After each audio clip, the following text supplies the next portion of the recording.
So, I got this idea in my head, a challenge. Could I build 5 woodworking projects and actually sell them in 48 hours? It sounds simple, right? You see it all over the internet, like top 5 projects to sell, make money from your workshop. But honestly, I wanted to see if it was real. No fancy CNC machine, no giant workshop, no big budget for exotic wood. Just me, some basic tools, a pile of wood, and a deadline. The clock's ticking, and the goal isn't just to make things. The goal is to make money.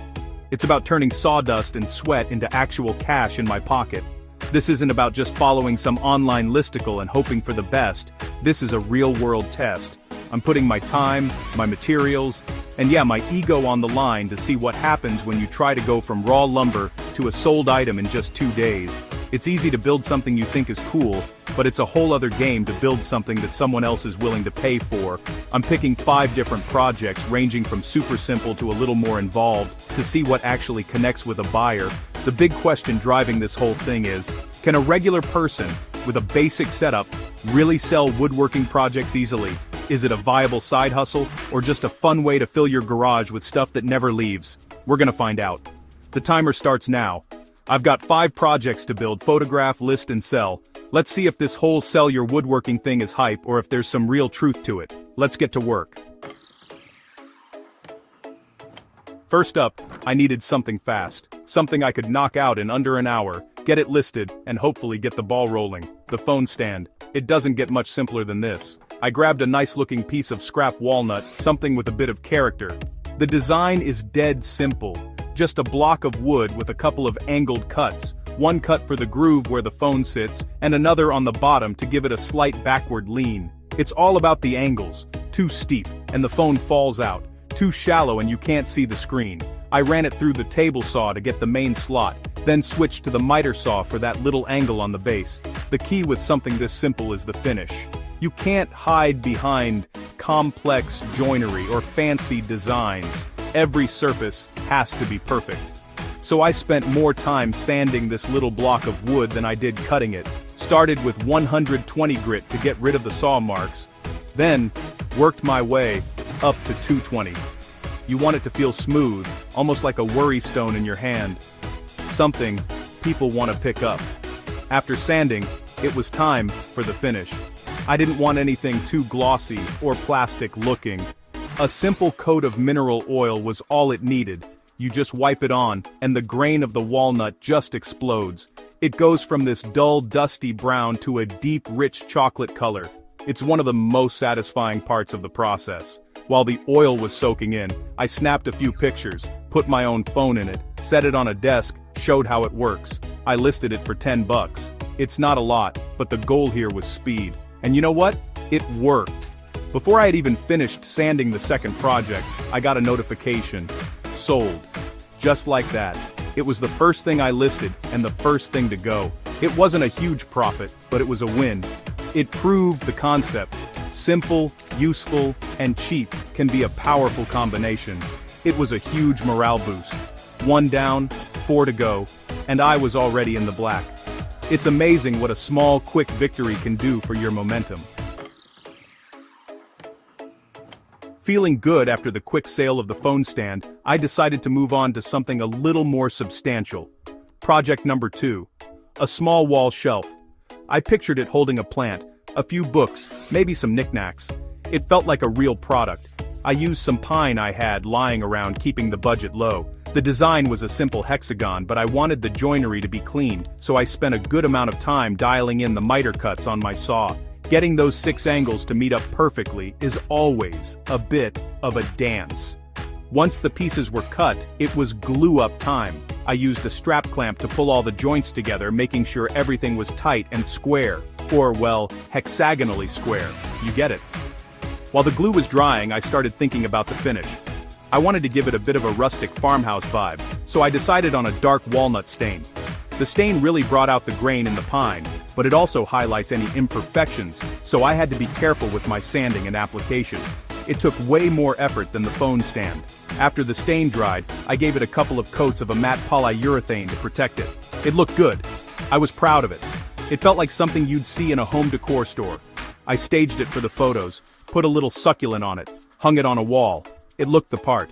I listed it for what I thought was a fair price, around $25, considering the extra time and materials involved. It was a step up in complexity, and I thought, a step up in desirability. But then, nothing. The listing just sat there. I checked it every few hours. Plenty of views, a few likes, but no takers. The 48-hour clock was ticking down, and my solid, well-made shelf was getting zero love. It was a surprise, and honestly, a little frustrating. I thought for sure this would be an easy sell. It was a classic case of what I would sell versus what people were actually willing to buy. It was a good-looking piece, but for whatever reason, it just didn't connect. A tough but valuable lesson. With the shelf sitting unsold, I knew I had to switch up the strategy for the next project. Instead of just, more complex, I decided to go for more premium. The cutting board. This is a classic woodworking project, but honestly, the market is just packed. To stand out, it can't just be a plank of wood, it has to be an experience. So, I decided to make an end grain cutting board. This is way more work, but the final look is stunning, and it's actually better for your knives. I had some maple and cherry scraps, which were just perfect for a checkerboard pattern. The process is pretty involved. First, you have to mill all your strips of wood to the exact same thickness. Then you glue them up into a panel, face grain up. Once that glue is dry, you run it through the planer to get it perfectly flat. Then comes the tricky part. You take that panel and cross-cut it into strips. Now you take those new strips, flip them 90 degrees so the end grain is facing up, arrange them in your pattern, and glue them up again. It's a ton of work and honestly, a ton of glue. This is where the details really matter. The glue up has to be perfect, or you'll end up with gaps. After the second glue up, there's a lot of sanding. A lot. End grain soaks up finish differently and is harder to get smooth. I started with a coarse 80 grit and worked my way all the way up to 320 grit, spraying the board with water in between grits to raise the grain. This extra step ensures it stays silky smooth, even after it's been washed for the first time. It's a pro tip that makes a huge difference in the final feel. For the finish, it has to be food safe. I submerged the entire board in a bath of mineral oil for about 20 minutes, letting it soak up as much as it could. Then I let it drip dry and applied my own blend of beeswax and mineral oil to seal it and give it a beautiful soft luster. It felt incredible. It looked like a piece of art. I listed it for $60, the highest price yet, and it paid off. It sold within a few hours to someone who specifically said they appreciated the end grain construction. The extra effort translated directly to a higher price and a quick sale. 2 sold, 1 sitting lonely. For the 4th project, I wanted to go back to something quick and simple, but with an aesthetic focus. I decided to make a set of candle holders. People love candles, right? So they must need holders for them. I found a nice thick piece of poplar which is great for painting, and it's inexpensive. The idea was to make a set of 3, all with slightly different heights to create a nice visual cluster. The design was minimalist, just a square block with a hole drilled in the top. The build itself was incredibly fast. I chopped the poplar into 3 different lengths on the miter saw. Then I took them over to the drill press and used a Forstner bit to drill a clean, flat-bottomed hole in the top of each one, sized to fit a standard tea light candle. The drilling was the most critical part. You want the hole to be perfectly centered and just the right depth. The whole cutting and drilling process for all 3 probably took less than 15 minutes. It was another one of those quick turnaround ideas. Where I spent the time was on the finish. I sanded them super smooth and then decided to go with a modern matte black paint job. I figured the black would be a nice contrast to the warm glow of a candle and would fit in with a lot of different decor styles. I applied a couple of coats of spray paint, making sure to get even coverage without any drips. They looked sleek and modern. They were simple, but they had a specific look. They felt like something you'd find in a trendy little boutique. I photographed them as a set with the tea lights in and lit, to really sell the vibe. I listed the set of 3 for $15. It seemed like a no-brainer. They were cheap, they looked good, and they served a purpose. But just like the shelf, they just sat there. Crickets. Not a single message, not a single offer. It was another head-scratcher. It was aesthetically pleasing and quick to make, but it failed the ultimate test. Nobody wanted to buy it. It taught me that just because something is pretty and trendy doesn't mean it's a guaranteed sale. For the final project, with the clock winding down, I decided to go big. Go big or go home, right? I wanted to build something that required more skill, more time, and could command a much higher price. I settled on a simple stool. It's a functional piece of furniture, something that takes a bit more engineering than a candle holder. I used some leftover ash for the legs and a piece of pine for the seat. This project would involve angled joinery, shaping, and a lot more assembly. This was a real test of my woodworking skills under pressure. The legs were the hardest part. They needed to be tapered, and they needed to splay outwards at an angle for stability. This meant cutting compound angles, an angle on two faces of the wood. It takes careful setup on the table saw with a tapering jig. One wrong cut, and the whole geometry is off.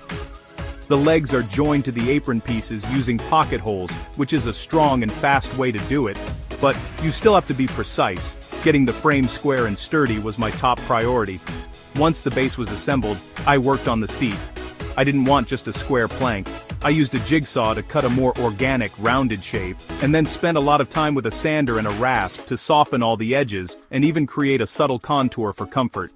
This is the kind of detail that separates a basic box from a piece of furniture someone wants to use. It's the part that takes forever, but makes all the difference in the final look and feel. It was by far the most time-consuming build of the 5. I finished the stool with a clear, durable polyurethane to show off the contrast between the ash legs and the pine seat. It was solid. It was handsome. It was a proper piece of furniture. I listed it for $80, reflecting the time and material cost. And it didn't sell, not even a nibble. By the time the 48-hour timer went off, the stool was still sitting in my workshop. It was the most ambitious, most expensive, and most well-crafted item, but it was a total commercial failure in this challenge. The lesson? High effort, high price items are a much harder, slower sell. They need the right buyer, and 48 hours just wasn't enough time to find them. So, the 48 hours are up. 2 projects sold, 3 didn't. What's the real takeaway here? It's not as simple as the internet makes it seem. The phone stand, the simplest, most useful item, sold almost instantly. The high-effort premium cutting board also sold, proving that quality can command a higher price if you find the right buyer. But the shelf, the candle holders, and the stool, projects I thought were sure things, were duds. It proves that some things just don't sell, no matter how nice they look, or how well they're made. The market is unpredictable. If you're thinking about selling your own work, my advice is to start small. Don't build 10 complex pieces of furniture and expect them to fly off the shelves. Build one simple, useful thing and test the waters. See if it sells. Then try something else. Don't assume that just because you think a project is cool or looks good that there's a market for it. The biggest lesson, for me, was that practicality and simplicity often win, but a well-executed high-quality item can also find its home, if you're patient. The stool might still sell, but not in a 48-hour sprint. This challenge was a huge learning experience, and it really opened my eyes to the reality of selling handmade goods. Now I want to hear from you. Looking at the 5 projects, which one did you think would sell the most? And if you had 48 hours, what would you build and try to sell? Let me know down in the comments. I read all of them. This was a blast, and it's given me some ideas for even bigger challenges down the road. If you want to see what I tackle next, make sure you subscribe. Thanks for watching. I'll see you on the next one.